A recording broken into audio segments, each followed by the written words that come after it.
May online order ulit tayo dito sa shop. Si Ron Mark Sagum from Surigao del Norte.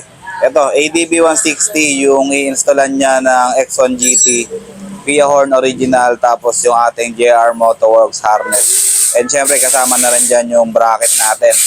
So dyan nga pala, nandito tayo sa shop, sa JR Motoworks. Ito yung ginagawa natin dito sa shop. Meron tayo ditong ADB 160, X1 GT, another ADB 160 dito, tapos NMAX version 2. Meron tayong waiting na Honda Click, tapos sa labas ADB 160 ulit, another ADB 160 ulit dun. So majority ng ginagawa natin dito ADB 160 talaga. Pero syempre welcome na welcome pa rin dito yung mga motor kagaya nito, NMAX, Aerox, PCX, Click, Mio, lahat welcome naman dito sa shop natin. So balik tayo dito sa order natin from Surigao del Norte kay Sir Ron Mark Sagum. Ayan sir, thank you very much sa pag-order ninyo dito sa shop natin. Ito na yung order niya. Tabi ko muna itong battery. Magte-testing kasi tayo, tapos ipapakita rin natin kay sir yung mga item or yung mga product na ipapadala natin sa kanya na nakabukas na, naka-unseal na kasi.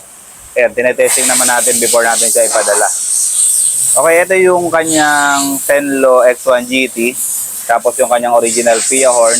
Pinuksan ko na siya, tapos na-bend ko na rin yung terminal niya and na-adjust ko na rin yung bracket niya according dun sa pag-i-install natin dito sa ADB 160.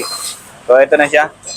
Mamaya testingin natin yan. Ito na yung Pia Horn original, Tenlo X1 GT, and then yung JR Motoworks harness natin. Ito, plug and play na harness para sa ADB 160. And then yung mga components niya. Ito yung selector switch natin, naka-terminal na yan. Plug and play na yan.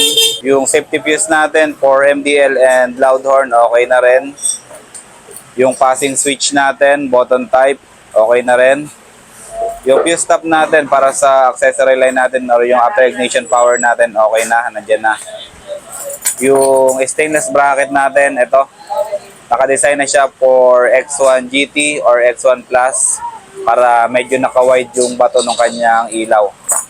Yung ballaster niya, kaya natin binuksan yung kanyang Tenlo X1 GT, nilagyan na natin siya ng terminal dito para plug and play na talaga lahat ng components natin. Lastly, yung switch natin na domino, ito na siya, naka-terminal na rin yan. So ngayon, isasalang ko lang siya dito sa battery natin para matesting ko kung working na yung buong system natin dito. Okay, antayin nyo lang yung isa-set up ko lang yung testing natin dito para makita niya yung ating harness tsaka mga components gumagana lahat.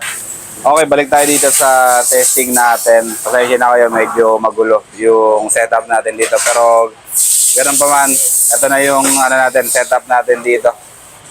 Mag-start muna tayo sa kanyang stock horn. So ito yung selector natin, naka-normal lang siya, ibig sabihin yan, gagana sa kanya yung stock horn. So stock horn.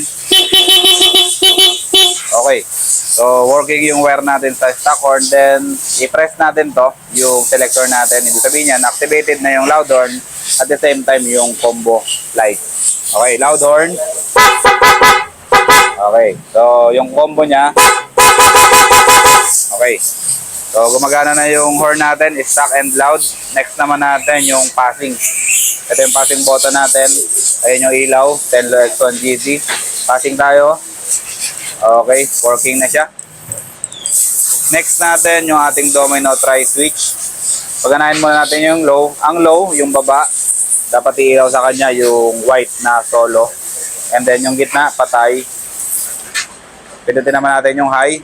Ilaw sa kanya yung dual color, yung yellow and white. Okay.